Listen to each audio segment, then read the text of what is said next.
boa noite a todos vocês, sejam todos muito bem-vindos à jornada LGPD, produzida pela Chai Desenvolvimento. Estamos muito felizes com todos que se inscreveram para essa jornada, se preparando para esse momento de implementação da LGPD nos seus cartórios, nas suas empresas, nas indústrias, no tribunal, que eu sei que tem muita gente aqui do tribunal, universidades, enfim, todas as empresas que estão participando dessa jornada conosco. É uma alegria ter mais de 800 pessoas inscritas nesse projeto que iniciou ontem e vai ter duração de 2 semanas. E hoje eu estou com um convidado, assim, super especial, super especial, o meu amigo, Dr. Lamana Paiva, titular do primeiro registro de imóveis de Porto Alegre, no Rio Grande do Sul, presidente da ANOREG do Rio Grande do Sul, na gestão atual, já foi presidente de todas as entidades, eu acho, do Inter, né? Que podia ser Grêmio. Muito obrigada, meu querido, por estar aqui conosco e ter aceito esse convite e compartilhar esse teu conhecimento vasto sobre essa lei. Eu é que agradeço e em teu nome eu cumprimento a todos os participantes desta live, colegas, muitos colegas registradores, notários, prepostos, colaboradores, advogados, juízes, promotores e todas aquelas pessoas que estão ligadas ao sistema do direito e à proteção de dados. Para mim é um privilégio muito grande poder participar contigo, porque também tenho um carinho muito grande em função de que, desde a época quando estava em Sapucaia, quando eu recebi a visita da dupla, hein? Lembra? Lembro. Isso, Nossa, isso. Peguei um metrô para ir lá. Isso aí. Veja só, e hoje o que é a Chai, né? E eu lá estava me organizando e também me preparando para assumir Porto Alegre, te lembra? Lembro. E quando assumi, a primeira empresa que eu trouxe para dentro, sem dúvida nenhuma, foi a Chai. E o que é a primeira zona hoje, eu devo dizer que é graças à nossa parceria, ao nosso trabalho, em que mantemos até hoje com visitas periódicas, para a gente não perder aquele controle das atividades, né? Porque se tu deixar no ostracismo, a coisa degringola. Fico emocionada, meu óculos até embaçou. Né? Verdade, não, mas realmente é isso aí. Então, estamos aí hoje para falar sobre um novo tema, né? Verdade. Doutor, assim, todo esse projeto que foi implementado desde 2012 no seu cartório, de gestão, de melhoria, o senhor teve muita dedicação e esteve à frente sempre do projeto. E eu acho que quando o titular está à frente da gestão, faz toda a diferença, porque ele percebe o quanto ele ganha de tempo, de dinheiro, de qualificação das pessoas, de melhoria na prestação de serviço para os usuários, na melhoria da segurança jurídica, porque quando os procedimentos estão definidos, isso eu já digo para os meus alunos lá do Prazero, a segurança aumenta, claro. Né? E então o senhor sempre esteve à frente disso, e eu sou muito grata, assim, porque com o seu resultado a gente consegue mais clientes, consegue ajudar mais pessoas e assim o ciclo continua, né? Mas muito obrigada por ter aceito e falar sobre esse tema que é tão novo e que despertou a vontade da Chai fazer esse movimento para levar essa informação para mais cartórios de diversos tamanhos em várias localidades do Brasil, né? Em cidades muito pequenas que a gente até nem sabia da existência das cidades, e a gente agora tem acesso em função desses trabalhos online, e das empresas que precisam das informações, até o mercadinho da esquina precisa, a padaria, todo mundo precisa implementar, e essa informação não está ainda disseminada da forma correta para que todas as pessoas e empresas percebam que precisam trabalhar com essa informação. E como disse a doutora Bianca ontem, na live do primeiro dia, na nossa primeira aula, que nós precisamos melhorar o país utilizando a lei. Ela não pode ser uma lei de fazer conta. É verdade, e nós estamos em busca do aperfeiçoamento, porque nós já temos nós somos perfeccionistas, porque nós somos qualificadores de títulos. O nosso sistema registral, pelo menos eu falo do registro de imóveis, a meu critério, ele é um dos melhores do mundo, porque a gente conhece todos da América e também alguns da Europa, e entendemos que é. E, no geral, o sistema registral e notarial, ele é quase que perfeito. Por quê? Porque há uma gama de interesse por parte dos notários e registradores que prestam um serviço sui generis, um serviço atípico, que a comunidade recebe. Pode fazer um levantamento. A comunidade, muitos não gostam de cartório. Você pode analisar, são poucos que gostam. Porque é um negócio, podemos dizer assim, burocrático. Mas ele não tem que ser burocrático. Você não tem que ter uma preocupação com documentos. Então, ele é burocrático. Só que tem que ser uma burocracia inteligente, uma burocracia dinâmica. Os prazos, ninguém gosta de prazo. Nós não podemos usar jamais os 30 dias. Certo? O atendimento, o aspecto físico do serviço e os cuidados que devemos ter para uma prestação digna daquele merecedor, que é o usuário que paga emolumentos para obter o seu título. E isso faz com que exista um desenvolvimento no país, né? Porque tudo é necessário a utilização de cartórios. Claro. E a pandemia nos deixou isso muito evidente. E os cartórios não pararam, não fecharam, conseguiram ajudar os negócios de uma outra forma, online, com atendimento agendado, trabalho em home office, enfim. E a economia melhorou, reagiu em relação a isso. Porque muitas pessoas ficaram com medo de morrer e precisavam organizar sua documentação, enfim, só um exemplo. Mas isso fez a economia girar e os cartórios é um segmento que é responsável pela manutenção econômica, vamos dizer assim, do país. Né? Eu diria mais, se tu me permites, nós sempre procuramos fazer com essa atividade o melhor possível. Tanto é verdade, tu nos acompanha muito, e nós fazemos antes da pandemia, nós nos reuníamos diversas vezes no final de semana para buscar conhecimento, buscar aperfeiçoamento, enfim, tudo isso. E com a pandemia, certo, que aconteceu, podemos dizer que os serviços registrais e notariais, eu falo aqui do Rio Grande do Sul, mas é quase parecido com o Brasil, nós só tivemos fechados 10 dias. Foi quando decretaram o lockdown aqui no Rio Grande do Sul, que ficou do dia 21 de março até o dia 4 de abril. E daí, com isso, nos deu tempo, veja só, de prepararmos algo mais para a central do registro de imóveis. Todos, então, estão com as centrais hoje. E eu posso dizer que, depois que o CNJ e o nosso tribunal daqui, e os demais também, declararam, inseriram, escreveram que os nossos serviços são essenciais para a comunidade, nós nunca tivemos fechados. Verdade. Veja só, quais os serviços que permaneceram abertos em plena pandemia? Infelizmente, isso que veio aí, que acarretou quase 475 mil mortes, né? E também isso aí. Aí tu fala nos negócios, é evidente o que leva esse país hoje é o agronegócio, a construção civil e a indústria. Agora, alguém parou por causa do sistema registrado notarial? Não.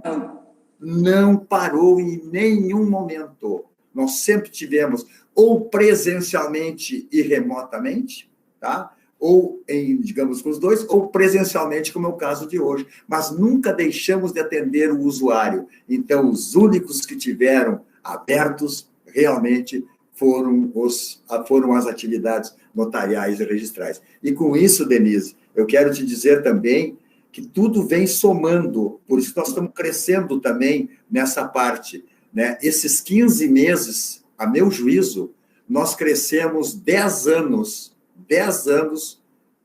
nas atividades registrais e notariais. Esse é o meu ponto de vista. E, doutor, olha só, que nada é por acaso, né? Porque a lei da LGPD, ela é de 2018. 2020, tivemos essa questão da pandemia, onde foi necessário olhar para os dados. Certo. Né? E agora ela vai entrar sanções a partir de... Sim, as penalidades. Então, é necessária uma preparação mais imediata, né? Que já passaram-se 2 anos. Sim, 2 exato. anos, 3 anos, né? Isso mesmo, Agora. correto. Isso aí.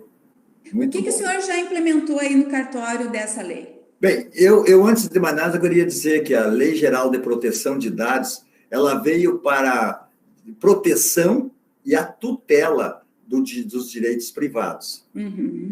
Essa proteção, essa tutela, vai para as pessoas físicas e para as pessoas jurídicas, correto? Esse é o caminho inicial que nós temos. Essa Lei Geral de Proteção de Dados também não é matéria, assim, no meu entendimento, né, como sendo uma grande novidade no Brasil. Mas sistemas e regras esparsas, como a Constituição Federal, como o Código Civil, também a lei de sigilo bancário, a lei do cadastro positivo, a lei de acesso à informação e tudo mais. Tanto hoje também sabemos que tramita no Congresso Nacional a PEC número 17, que é de 2019, que também ela tem como finalidade incluir a proteção dos dados pessoais entre os direitos e garantias fundamentais. Uhum. O que eu quero dizer com isso também, Denise? Que nada vem por acaso. Vejam só, é uma lei novíssima, uma lei que realmente está, nos outros países da Europa, por exemplo, como o caso que a gente conhece muito bem, o da Espanha, já vem tratando isso há muito tempo, Portugal, né, um tratamento assim super especial. E aí eu volto aos anos 90, veja só, quando entrou em vigor o Código Consumidor. Uhum. Código Consumidor, tem mais de 30 anos. E eu leciono até hoje na Escola Superior do Ministério Público, aqui do Rio Grande do Sul, e na época, quando entrou em vigor, eu tinha um promotor de justiça, que foi procurador depois, o doutor Bonato, e nós conversávamos no intervalo sobre o Código Consumidor. Esse código vai atingir os notários e registradores. E eu, no primeiro momento, eu comecei a ter que me preparar melhor. E aí já surgiu um outro promotor também, e já estavam dando em aula que, além do comércio, etc. e tal, atingiria também os notários e registradores. Quando, porém, eu comecei a estudar mais e melhor, e verifiquei que não, que esse Código Consumidor não se aplicava a notários e registradores, porque é uma atividade sui generis, atípica, como eu disse antes, diferente, entende? E que tem, além de tudo, um órgão fiscalizador, que é a Corregedoria Geral de Justiça. Ora, se tem um órgão fiscalizador, não tem que ir para o consumo nossa atividade. Vai para uma reclamação no TJ, na Corregedoria, para poder responder processo administrativo total. Diferente agora da Lei Geral de Proteção de Dados, certo? É diferente. Então, nós temos que ficar atentos para possíveis regulamentos adicionais com a PEC essa aí, correta? E ainda podemos dizer que inovações constantes exigem preparos, certo? Para desempenhar as novas atribuições. Hoje nós estávamos implementando a LGPD num cliente, lá em Minas Gerais, e a gente trouxe exatamente esse texto, que é uma mudança, que não existe práticas de gestão já implementadas para a gente aproveitar e copiar, que tudo vai ser criado a partir de agora, muito novo, 2, 3 anos, onde a mudança vai ser mais rápida e o processo de adaptação tem que ser imediato. Então, a equipe tem que estar muito preparada e qualificada para isso, para perceber essas mudanças e fazer o processo de adaptação. Não vai existir uma receita de bolo. Claro que não. E esse aprendizado, ele é uma constante. Está entre nós, entre notários e registradores. Agora, você imagina o seguinte, o que é um serviço notarial ou um serviço registral? Eu considero como se fosse uma atividade comercial, porque você tem que acompanhar a evolução. E que eu digo, quando o direito muda, nós também temos que mudar. E agora, quando a Lei Geral de Proteção de Dados, que já está aí desde 2018, nós estamos em 21 e começam as penalidades, nós temos que implantar nos nossos serviços para poder atender a comunidade, que é o que ela precisa e necessita. Aí, respondendo a tua pergunta, eu devo dizer, inicialmente, que nós já adotamos desde 2019, a gente vem adotando, através de um comitê da LGPD, certo? Que não estava ainda concretizado ou formado. Mas, como tu conhece, nós temos um comitê lá do nosso serviço, né, da primeira zona, onde são formados por funcionários, né, sob o nosso comando. Então, a gente foi implantando ali, sempre tivemos também um gestor dentro do serviço. Tu sabe muito bem, nós tivemos o grande Pércio, né, pessoa extraordinária, que agora nos deixou do trabalho, mas está numa outra atividade, vai para a advocacia, ele é meu companheiro de livro, de escrever e tudo mais, e aí nós temos um outro gestor que a gente promoveu, que é o Vinícius, que você conhece muito. E conhece muito sobre a área, né? Muito, muito, e é super interessado, vive fazendo curso e etc. e tal. Então, só para você ter uma base, né, a gente fez aqui, relacionou, tá, sobre o LGPD e compliance, no registro de imóveis da primeira zona. Então, código de conduta. Esse tem um código, mas para ter um código de conduta, você tem que ter um ensaio, um acompanhamento por empresas que conhecem o mercado para poder aplicar nos serviços notariais e registrais. Como é o caso de vocês, que vocês já têm um know-how de levar para os serviços essa tecnologia, essa organização, inclusive prazos e etc. e tal. Então, nós já colocamos dentro do nosso código de conduta do sigilo, do uso dos recursos tecnológicos, né, do comprometimento, da responsabilidade disciplinar do trabalho e o programa de inclusão novo colaborador, treinamento sobre isso. Os contratos de trabalhos nossos, Denise, eles já estão inseridos uma cláusula, até a cláusula 9ª, que diz, considerando a edição da Lei 13.709, fica desde já empregado, ciente dos deveres e etc. e tal. Treinamentos que tu conhece muito bem, a gente faz constantemente. Constante. Agora estamos fazendo, começamos através de lives. Então, o pessoal sai do serviço às 17h30, 18 horas, e aí às 19h30 a gente faz uma live dessa natureza. Recursos humanos, que é super importante tu ter, controles de sistemas de informatização. Aí nós elaboramos controle de acesso ao usuário, controle de ações praticadas por login, né? Permissões específicas do usuário, processos internos mapeados. A gente fez um mapeamento de todo o serviço, procedimentos operacionais padrão, fluxograma dos serviços, canais de comunicação. Nós temos canal virtual do oficial, que é um canal que é anônimo de uso, cada um fala o que quer, eu vou lá e respondo, não sei para quem, certo? Canal de denúncia, certidões, certificações, nós temos, tu sabe disso, ABNT, norma 15.009, gestão empresarial dos serviços, plano de qualidade total da ANOREG, né?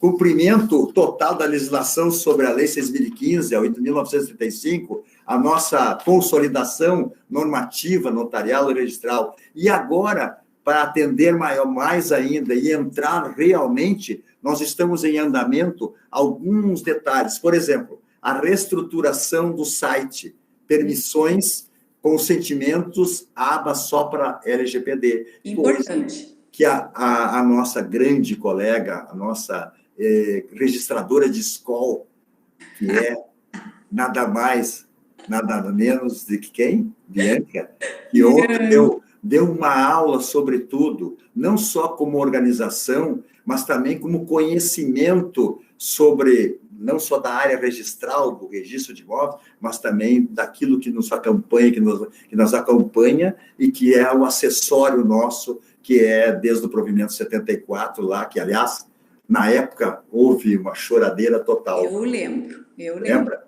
Uma choradeira total. E todo mundo teve que implementar. E quem implementou no final do prazo pagou mais caro. Mais caro. Porque não conseguiu fazer orçamento, Isso. tinha que fazer imediato. Então, não ganhou a oportunidade de aprender no processo de implementação. Coisa que eu fico muito, muito feliz, Eu liguei para o Vinícius esses dias aí no cartório para ver se a Corregedoria do Rio Grande do Sul tinha um checklist para correição. Uhum. E em outros estados a gente tem acesso a alguns checklists desses. E daí ele me disse assim, não, aqui não tem. Eu digo, como que vocês fazem? Vocês têm um checklist de vocês?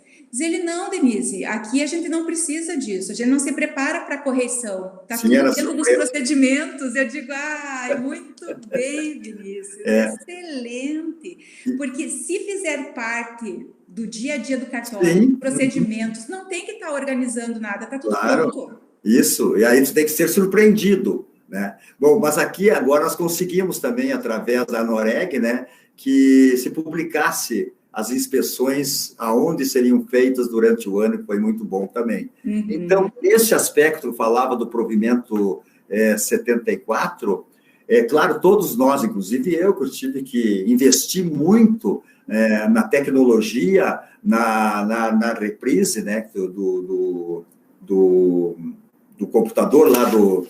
Deixa eu só ver uma coisa aqui. O servidor operacional de alta densidade e também o de replicação e tudo mais, entendesse? Além do número de que nós temos aonde são salvos, né? E são, digamos assim, bem protegidos todos esses dados. E mais do que nunca agora vem caindo com a LGPD de forma espetacular. Então, planilha de mapeamento do dado, por onde passam os dados, quem coleta, quem presta, aonde ficam arquivados, reconfiguração do caso de rede interna, constituição de política de privacidade e estruturação do comitê de adequação à LGPD. Então, hoje nós já temos uma comissão, essa comissão, ele tem como, hoje podemos dizer, o controlador, é o próprio titular. O nosso provimento aqui, eu acho que é diferente do de Santa Catarina, porque ele é quase que uma cópia do de São Paulo. Uhum. Esse que nós estamos hoje, digamos aqui, implantando no Rio Grande do Sul. E aqui aí, a gente vai trabalhar muito específico de São Paulo na live com o doutor Ivan Jacopetti, que vai ser na próxima quinta-feira da outra semana. Na outra semana, pois Ele quer falar específico sobre essa questão legal de São Paulo. Nós, particularmente, não concordamos muito com o provimento 23 de São Paulo, certo? Mas por não concordar, você vai deixar... Não, é um baita de um provimento, como diz o gaúcho, um baita de um provimento, né? Mas que algumas coisas a gente tem que adaptar. Então, agora, até a própria Noreg e mais as entidades aqui do Rio Grande do Sul se manifestaram no procedimento esse do provimento e dando alguns pitacos aqui a respeito disso. E um dos itens que me chamou a atenção ontem da Bianca, que eu também não concordo, e vou dizer por quê, que o controlador é a serventia. Data vênia, a serventia não é pessoa jurídica. A serventia não recebe penalidade. A serventia, a responsabilidade é do titular, porque, afinal de contas, nós somos pessoas físicas, não é isso? Isso. Pessoas físicas que ingressam através de concurso público, de títulos e provas, e etc. e tal. Então, nessas condições, eu considero o controlador como sendo o titular responsável pelos serviços ou notarial ou registral. Então, nesse sentido aqui, nós estamos fazendo isso. É a quem compete as decisões sobre a LGPD no ofício, correto? Porque é ele que vai ter que desenvolver.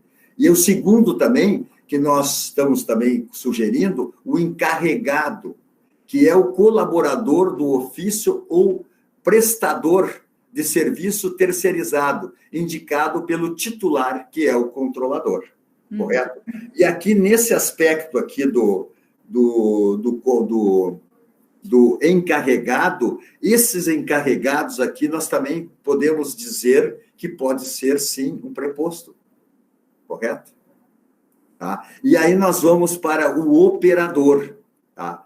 Então, só para dar mais exemplo, o encarregado é quem faz a gestão de proteção de dados, comunicação aos usuários com a autoridade nacional, porque hoje nós temos, isso aqui não tinha, por isso que também não avançou não avançou aos serviços notariais e registrais, porque nós não tínhamos a Autoridade Nacional de Proteção de Dados, que é o guia orientativo de definições, correto? Hoje nós temos esse guia. E esse guia, ele vai lá, ó, diz agentes de tratamento. Quem pode ser considerado agente de tratamento? E aí vem, são agentes de tratamento. O controlador, correto? Que é o titular.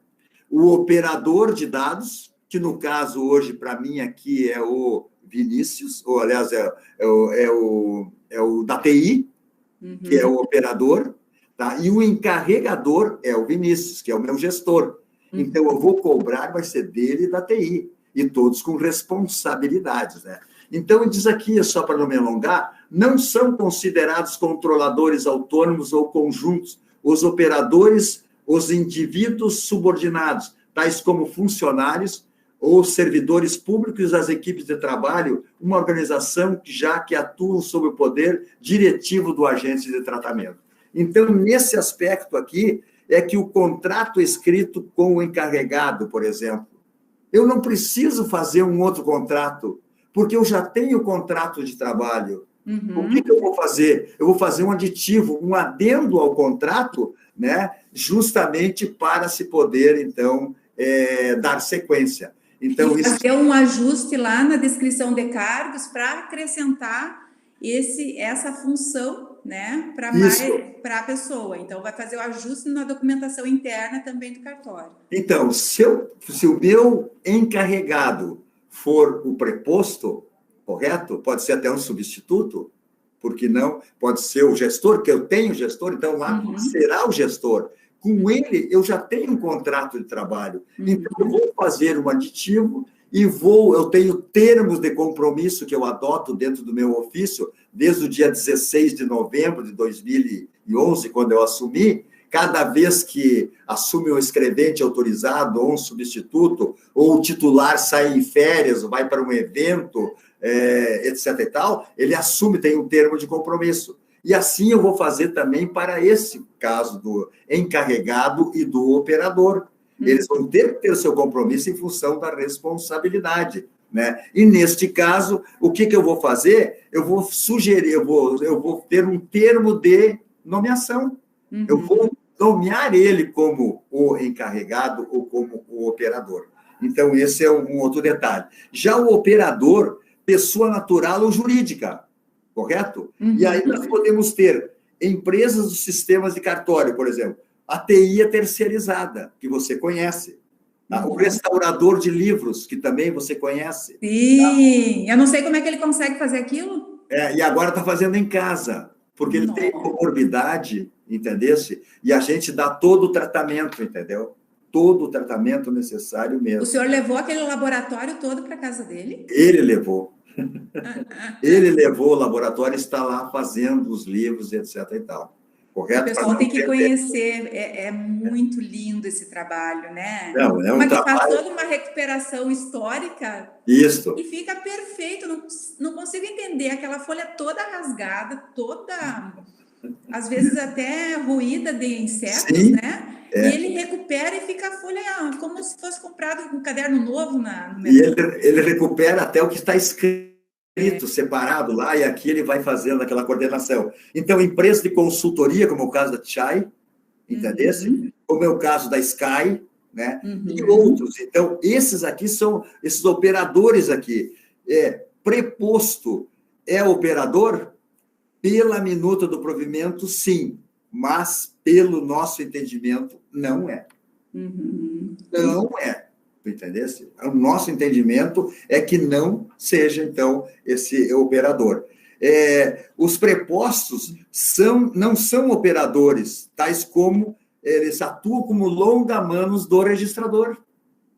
Ele atua, porque ele está lá para servir nessas condições, tá?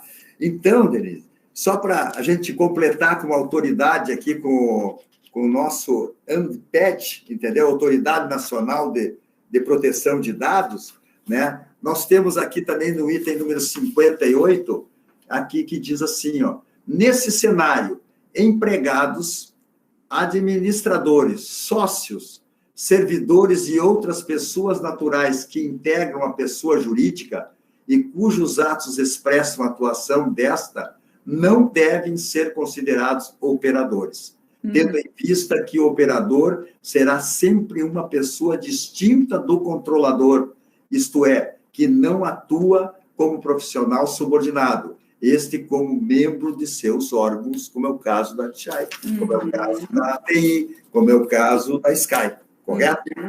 Então, nesse aspecto aqui, então nós estamos para trabalhar, e aí eu não sei como é que são os provimentos, eu li por cima que tem o Espírito Santo, né? São Paulo, e tem mais um estado, mais dois que tem um provimento já sobre a Lei Geral de Proteção de Dados, não é isso? Então, nós temos o controlador, que é o titular, pode ser até o interino, hoje nós temos muitos interinos, o encarregado é o colaborador do ofício, prestador de serviço, e o operador é esse terceiro aí. E aí nós temos aqui também, só para dar uma ênfase, princípio da publicidade versus a Lei Geral de Proteção de Dados. O que eu quero dizer com essa publicidade e a lei geral?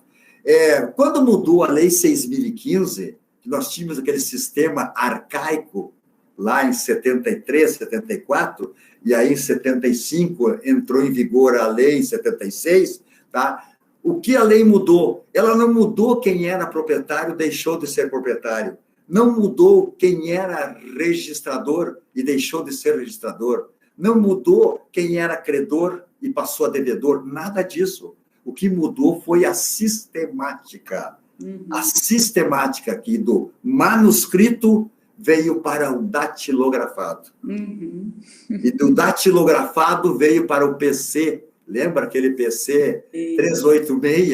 Era um caminhão de grande, e aí com os ouros, etc. e tal, e hoje nós temos essa tecnologia fantástica aí, que vem aí. Então, o que eu quero dizer é o seguinte, ó, é necessário que todos os notários e registradores comecem os estudos para adaptarem a lei geral, pois ela já está em vigor, sendo que as penalidades também estão próximas a vigorar.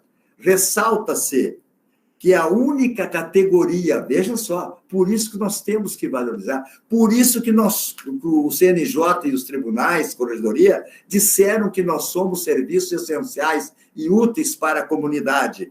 Tá? A única categoria inserida na Lei 13.709, tá? É a dos notários e registradores, conforme se verifica dos parágrafos 4º e 5º do artigo 23. Que diz assim, ó, os serviços notariais de registro exercidos em caráter privado, por delegação do poder público, terão o mesmo tratamento dispensado a pessoas jurídicas, referindo o caput deste artigo, nos termos desta lei. E o parágrafo 5º diz assim, ó, tendo em vista os órgãos notariais e registrais devem fornecer acesso dos dados por meio eletrônico para a administração pública, tendo em vista finalidades que trata o caput desse artigo. Certo? Então, esta é a grande lei que nós temos aí para nós falarmos. E quando eu digo isso, né, eu também falo da publicidade da lei, dos seus atos registrais, tá, que são sigilosos, né, constitucionais, é obrigatório aos notários e registradores, está previsto no artigo 5º lá. Então, o que eu quero dizer, que os artigos 16, que todos nós sabemos, que os oficiais, os encarregados das repartições em que não se façam os registros, são obrigados a lavrar certidões do que lhes for requerido, do que está registrado, fornecer às partes informações solicitadas, e aí também agora, qualquer pessoa pode requerer certidão do registro sem informar o oficial o motivo e a razão do funcionário sobre o pedido. Então, para a área registral, o que está escrito, o que está registrado, nada afetou. Pedidos de certidões e etc. e tal. O que afeta, sim, são pedidos aglomerados, pedidos que envolvem outras situações. Aí, sim, Mas nesse aspecto aqui, não tem qualquer mudança. O que estão escritos nos livros, transcritos, inscritos, até no Torrens, correto? As matrículas dos imóveis, os registros dos livros 3, isso nós podemos fornecer sem qualquer problema. E já que o meu amigo Ivan Jacopetti vai estar presente, que é uma outra sumidade que nós temos na área registral e que hoje está em São Paulo, merecidamente, no quarto ofício, teve uma frase de um evento que foi também, eu acho que foi aquele internacional, que foi feito pelo Bernardo Chese, né? Que é outra pessoa maravilhosa. O Ivan entende que a LGPD é um sistema aberto com ressalvas ou com exceções. Uhum. Eu achei interessante que ela é um sistema aberto com ressalvas ou exceções. E tem as exceções que nós temos que cumprir. Uhum. De qualquer forma, temos que cumprir todas elas, né? Então, esse é um panorama da publicidade que nós temos na Lei dos Registros Públicos, que tem por finalidade isso e que não foi revogada e que continua os atos registrais, né, em frente à LGPD. Eu acho que isso que gera um pouco de dúvida entre os colegas, que o que vale, isso ou aquilo? Vale tudo, né? No sentido claro. que se tem exceções, temos que respeitar as exceções. Sim. Se tem as leis dos provimentos estaduais, vai ser diferente de um estado para o outro. Sim. Né? Então, se no cartório funciona do jeito, na CHAI vai funcionar de outro, porque é outro tipo de dado que vai ser cuidado e vai ser tratado. Sim. Então, precisa fazer os ajustes de acordo com as suas realidades, né, atuais. Por isso a razão dos provimentos dos estados, né? Porque o próprio CNJ, como falou a Bianca ontem, determinou que se fizesse os seus provimentos. Mas nós estamos esperando um provimento nacional, talvez com algumas modificações, em função do próprio uso que nós estamos tendo, né? Para fazer essas exceções aí que estão, que nós podemos sugerir que devem ser cumpridos. E o bom é que vocês têm essa abertura desse contato, né? Para fazer essas sugestões. Não, aqui vai uma referência ao nosso Tribunal de Justiça do Estado do Rio Grande do Sul, que vem sofrendo muito, né? Além da pandemia, que teve trabalhando somente em home office, quase todo o período, né? Em virtude das circunstâncias da Organização Mundial da Saúde, que não tinha como atender, né? Além disso, esse nosso tribunal, assim como os demais, eu acho que no Brasil também, as corregedorias, a nossa aqui foi nota 10. Ela vestiu a camiseta de uma forma, assim, sensacional. Eu lembro que a última vez que eu andei de avião foi naquele evento que foi promovido pelo CNJ, em março. Que foi véspera de ter parado tudo, eu lembro, muita gente caminhou lá. Sim, muita gente. E no retorno vinha junto o doutor Ramírez, que é o juiz corregedor, né? E um outro magistrado, daqui a pouco vou lembrar o nome dele, né? E aí ele falando no aeroporto, e agora lá, mano, o que nós vamos fazer? Nós temos muito trabalho. E a partir daquele papo no aeroporto, depois, aí iniciou. E aqui tem um detalhe, em virtude de que também a gente tem muita credibilidade com o Poder Judiciário, porque a gente reivindica e contesta aquilo que nós achamos que é o correto, entendeu? Nós não fazemos nada que possa, assim, só para tumultuar. Então, cada provimento que sai, nós somos ouvidos, entendeu? Isso é uma dádiva, uma coisa muito bacana. Essa lei agora de proteção de dados, agora mesmo, nós temos uma outra lei que interessa, um outro provimento interessa a todo o Brasil, certo? Lembro que nós temos a Lei 13.140, que trata da conciliação e da mediação. E os notários podem fazer, e registradores. Agora eu pergunto, qual o notário que tem 340 horas aulas para fazer um curso dessa natureza? Me diga qual.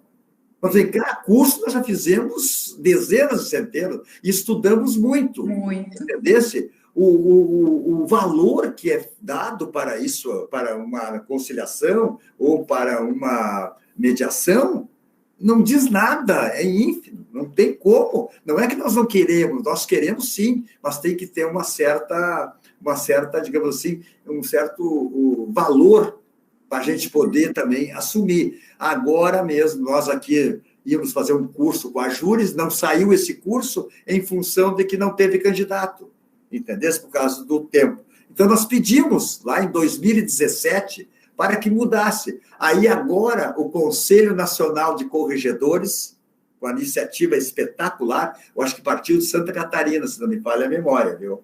Não sei se não partiu daí do corregedor.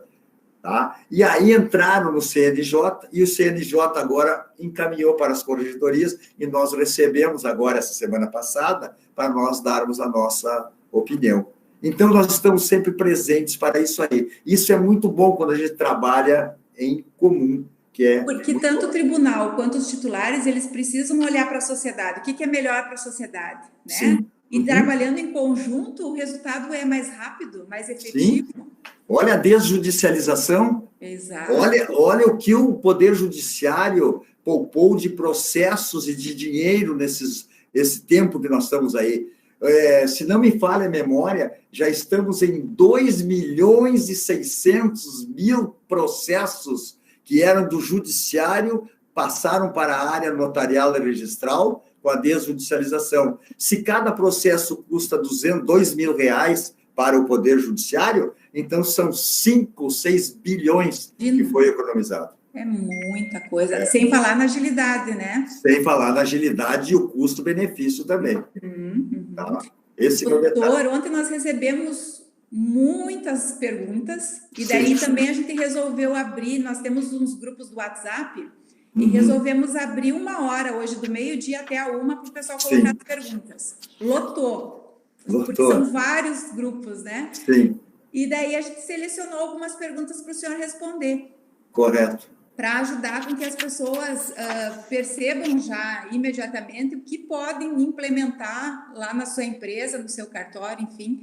E para aquelas pessoas que não estão nos grupos do WhatsApp, entrem agora, o link está aqui fixado no nosso chat, e nós vamos colocar no final da aula um mapa mental, doutor, da aula de ontem.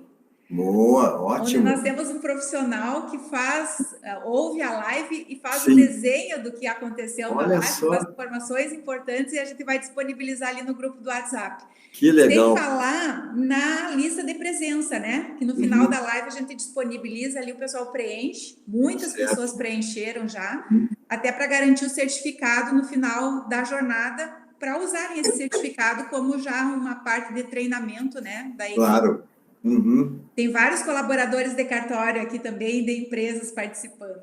Que bom, ótimo. Doutor, tem uma pergunta aqui do Antônio Vicente, analista de sistema. Ele representa alguns cartórios lá no Pernambuco. Sim. A dúvida é muito mais com relação ao protesto, porque envolve uma interação do SEMPROT. E, em alguns casos, parcerias com Boa Vista Serasa.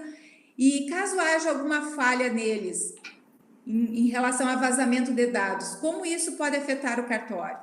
Eu sei que o senhor é registro de imóveis, mas o senhor é um estudioso. Sim, o SEMPROT é uma central nacional do protesto. Como se sabe hoje, se alguém precisar saber se tem algum protesto, basta ter o CPF ou o CNPJ e você já obtém ali a resposta. Bem, que espécie de vazamento de dados são esses? Porque o tabelionato de protesto, ele tem por finalidade colocar o devedor em mora.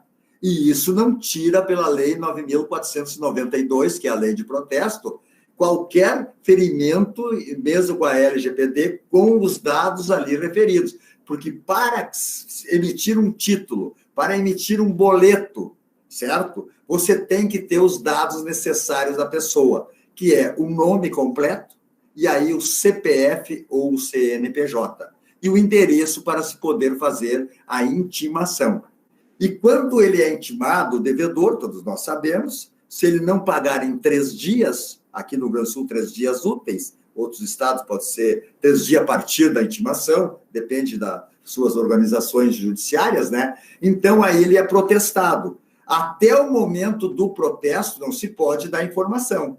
Até quando ele estiver protocolado. No momento que ele for pago, já extingue. No momento que ele for protestado, aí você dá publicidade do ato, que é a finalidade. Qual é a finalidade do sistema notarial e registral? É dar publicidade dos atos praticados. É dar autenticidade, se é autêntico, é dar segurança e eficácia dos atos. Entende? Então, eu não vejo como ter uma penalização para um tabelião de protesto nessas condições. Agora, depende do que for colocado. Certo. Outra dúvida aqui. Ontem até foi falado um pouco sobre isso e vieram várias perguntas nesse sentido, daí a gente unificou aqui. Sobre o pedido de ser feito em bloco. Quando o banco solicita ao cartório certidão em bloco de todas as cédulas de crédito bancária registradas no período X, esse tipo de solicitação devemos notificar? Como seria feita essa notificação ou como seria documentado? Bem, esse aqui, até a Bianca ontem respondeu muito bem. Se alguém solicitar certidão individual de qualquer bem imóvel, chegar, por exemplo, na primeira zona, e a Denise for recebida lá e se desloca para o setor de certidões e chegar para o funcionário colaborador. Eu quero todas as certidões de propriedade, se é que tem, de João Pedro Lamana Paiva com CPF número tal. Isso não deixa de ser atendido. Não deixa de ser atendido. Tá?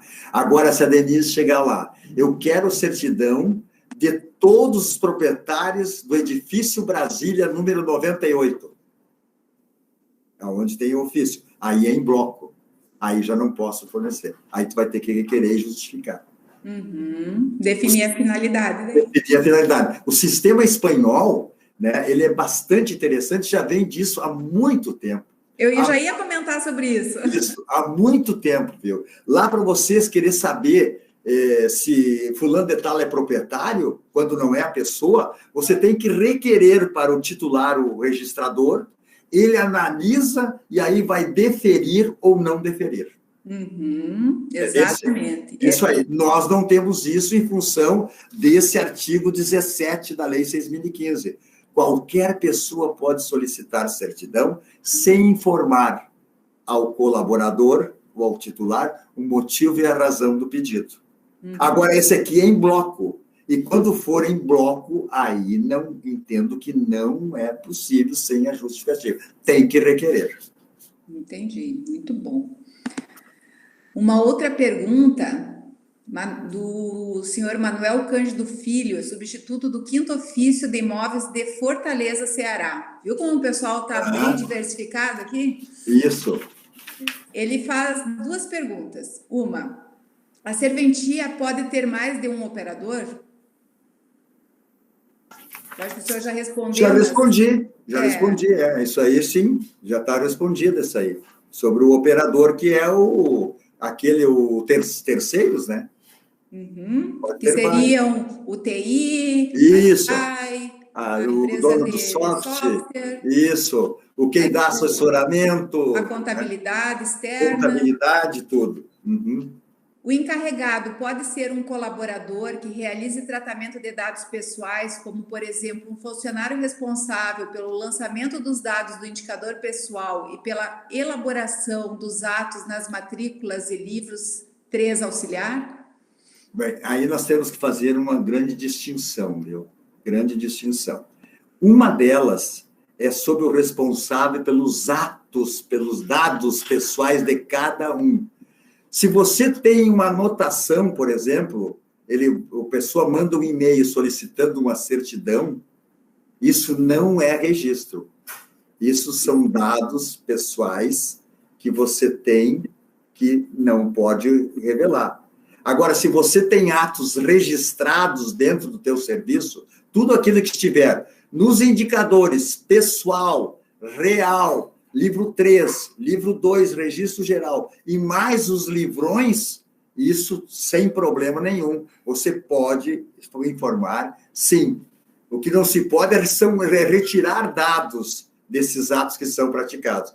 Agora nós vamos para esses dados de informações, por exemplo. Eu até coloquei aqui, fiz até um exemplo aqui, ó. Para a prática de atos notariais não é necessário o consentimento do usuário. Está lá, inclusive está no provimento da corredoria.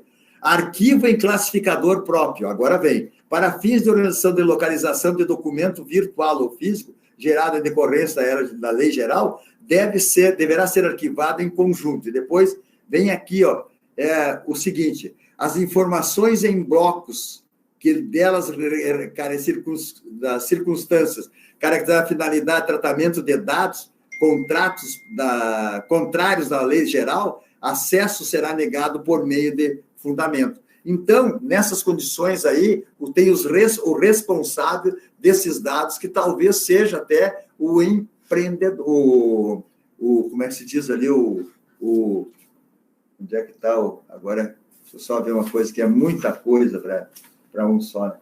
O encarregado, e o encarregado que vai ser o responsável. Uhum. Outra pergunta. O pessoal está gostando aqui, ó, das respostas, doutor. Muito bem. O pessoal lá do protesto gostou. Há como especificar a atuação e função de cada uma dessas pessoas, colaborador, operador, encarregado? Acho que o senhor já falou. Isso aí já respondi. Para uma serventia que atende notas e registro civil de pessoas naturais, a LGPD deve ser um documento distinto para as áreas ou único? Veja para bem, as duas áreas. Veja bem, não existe até o momento, certo, uma orientação específica, correto? Na minuta que nós temos aqui do Rio Grande do Sul, aparece a menção de responsável pela unidade, correto?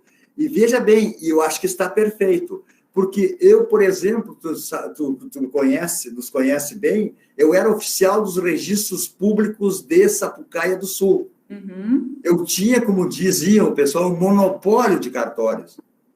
Então, como é que eu vou especificar para cada um? É um titular, e não são 4, não são 5. E aqui também é um titular. Então, nessas condições aqui, o que engloba os diferentes serviços sobre a mesma titularidade, política e privacidade do canal de atendimento, né? O que talvez tenha algum impacto no controle do fluxo de dados, pois cada atividade tem seus atos específicos, fundamentalmente legal, tempo de conservação. Aí vem pela pergunta, é um tabelião de notas que tem os atos notariais. Uhum. E que para ele lavrar uma escritura, ele tem que ter todos aqueles dados necessários. Já perguntaram também, e pode ele pedir a eliminação do correio eletrônico, por exemplo, e do endereço? Entendo que não pode, porque isso aqui está previsto num provimento do Conselho Nacional de Justiça. Se não me engano, é o 50 lá, que exige, entendeu? Agora, eu não forneço, eu não dou para qualquer um. O que está vai para a matrícula do imóvel. Ou esses dados servem para o cadastro que estiver dentro do serviço. Ótimo. Doutor, os cartórios pequenos também têm alguns questionamentos mais específicos. Qual a melhor rotina de aplicação da LGPD para cartórios de pequeno porte que não dispõem de grandes recursos financeiros? Essa aí é uma pergunta muito interessante. E ontem a doutora Bianca saiu-se muito bem, até uma pergunta semelhante a essa aí. Ela trouxe lá aquilo que deu para nós implantarmos, inclusive, o provimento, né? Uhum. 74. Isso. Correto? O provimento 74. Então, nessas condições aqui, é o seguinte, a implantação da lei geral, tá, por si só, não representa um virtuoso desentendimento financeiro, correto? Mas sim organizacional. Sim. Tá? Ele é organizacional. Não importa se ele é pequeno, de porte médio ou grande. Tá? Quem já se adequou ao provimento 74 já tem a segurança de dados exigidos. Certo? Então, agora é mapear e organizar os acessos, coletas e tratamento. Na minuta nossa do Rio Grande do Sul, aqui, ó, o artigo 26 dispõe que as entidades representativas poderão fornecer formulários e programas de informática. Nós aqui agora, nós vamos preparar junto com as demais entidades, verificar essa possibilidade. O que nós estamos fazendo agora essa outra lei que fala aí, para ajudar os colegas de pequeno porte, né? Nós vamos tentar encontrar uma solução aqui para ajudá-los. Não é que a Noreg RS vai designar alguém para ser um operário, um operador, não. Isso não pode, por causa da responsabilidade de cada um de nós, né? Uhum. Isso não é possível. Doutor, tem uma pergunta aqui do Tribunal Regional de Minas, que diz assim: normalmente os dados que entram na serventia provêm de várias fontes, documentais, verbais, eletrônicas e etc. Parece-me que o ideal seria criar um banco de dados únicos que consolidasse todos esses dados e suas fontes, até para facilitar o controle e o tratamento desses dados. Não entendo assim. Como é que você vai criar um banco de dados único, cada um com as suas especificações? Eu acho que nós não podemos ter um outro banco de dados assim, dessa natureza com um outro órgão, um tribunal. Qual a razão da criação?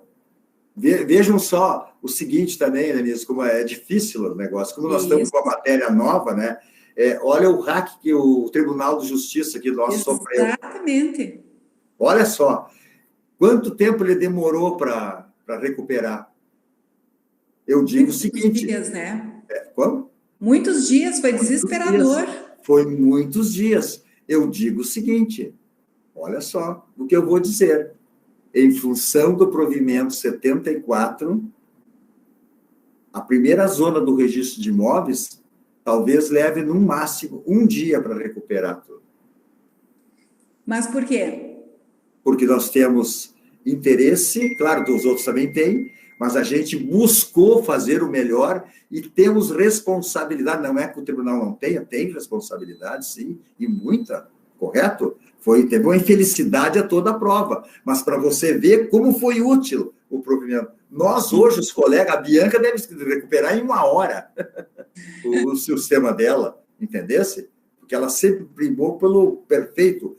E essa reprise que nós temos aí, lá dá um delay de alguns minutos, mas eu posso recuperar logo também, entende? Em virtude do que se apresenta. Mas isso é uma preparação de longo prazo, né? De e daí longo o investimento prazo. Ele fica diluído. Sim. E tem uma garantia lá na frente, um ganho. E não é da noite para o dia, viu? Não é da noite para o dia. Isso leva muito tempo, tá? Doutor, nosso tempo está acabando. Acabando, né? Meu Deus do céu, está cheio de pergunta aqui ainda. Pois é. Eu acho que eu vou separar para a próxima. Ó, 15 minutos a Bianca está dizendo que demora para recuperar lá os dados dela. Tá vendo? Viu? Olha só. Eu botei 1 dia porque eu não falei com o meu técnico ainda, né? Agora que me veio isso aqui. E ela em 15 dias. Claro, se nós temos aquele aspecto lá, ó, que é a replicação, que é obrigatório, é um outro software, outra máquina que nós temos em outro setor. Tem uns que tem fora, inclusive, do serviço. Né? Então, esse aqui. E aqui, mais especificamente, viu, esse aspecto da unificação aí, a forma de estruturação e organização dos dados fica a cargo de cada controlador, né? No caso, o titular do serviço. Não é obrigatório deixar tudo em um banco apenas em razão das especificidades de cada informação. O que é indispensável é o sistema de fluxo dos tipos de dados com a catalogação, registro, tratamento e conservação. Então, isso acho que tem que separar. Essa unificação eu não consigo, nesse momento, entender que seria correto. Ótimo, doutor. Eu queria, assim, o link ali da lista de presença já está no chat ali, então basta clicar ali e preencher a sua presença na aula de hoje. Uma aula maravilhosa com o doutor Lamana. Eu queria ficar conversando aqui muito, mas eu vi que a Yara já deu a informação lá que tem que ser 1 hora. Beijo, Yara. Saudade de ti, louca para tomar um café. Ela também tem a saudade de ti também, sabe disso, né? Carinho que ela tem por você. Uhum. E essa live vai ficar disponível, gravada lá no nosso canal do YouTube. Então, quem não conseguiu assistir agora, se a sua equipe não conseguiu assistir, ela pode ser assistida durante essa semana e semana que vem. E a lista de presença vai estar lá também, que pode ser preenchida posteriormente e após assistirem a aula. Doutor, muito obrigada pela sua generosidade de estar 1 hora desse seu tempo precioso, que eu sei que é muito difícil conseguir isso, e que a gente pudesse realmente fazer esse trabalho contribuindo para todas essas pessoas que estão aqui agora, 343 pessoas ao vivo aqui conosco, né? Fora as outras pessoas que vão assistir essa live gravada, que a gente pudesse contribuir com elas, né? Esse era o objetivo. Claro. Que elas possam aproveitar isso, trazer mais dúvidas, mais sugestões para esse assunto ser disseminado cada vez mais e a gente ir aprendendo nesse processo todo, né, de implementação. Muito bem. Eu gostaria de agradecer e até pedir desculpa por alguma leitura a mais que tivemos que fazer aqui em função do tema, porque ele é bastante árduo, viu? Sim. Ele não é tão simples como possa se imaginar. E como nós estamos tratando de uma matéria nova, né, uma mudança que é legal e também, Denise, cultural.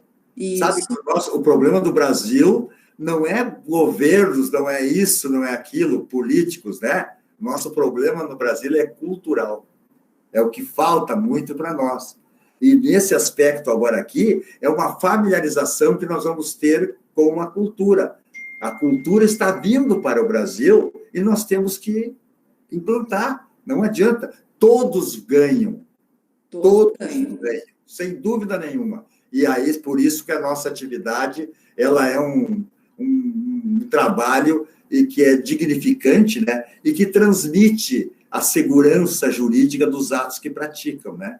Todos nós praticamos. Então, por isso que alguns podem não gostar de cartório, mas gostam de segurança jurídica. Gosto do seu documento lá garantido, né? Garantido ali. Muito obrigada, meu amigo, viu? Eu é que agradeço. Estar aqui conversando contigo. Obrigada. Da mesma forma. Obrigado por tudo e o que depender da gente, a Primeira Zona está à disposição. Obrigada. Obrigada a todos, queridos, que estão aqui conosco, participando, aproveitando, consumindo esse conteúdo, trazendo questionamentos para a gente poder levantar mais respostas com os nossos convidados e disseminar cada vez mais sobre a Lei Geral de Proteção de Dados. Aguardamos vocês, então, amanhã, às 19 horas, aqui no canal. Quem está no grupo do WhatsApp já vai receber o nosso mapa mental com a aula de ontem da doutora Bianca. Espero que gostem dessa novidade, tá bom? Opa, quero ver essa novidade aí, tá? Vou lhe mandar. Beijo grande, fiquem todos com Deus. Tchau. Um abraço.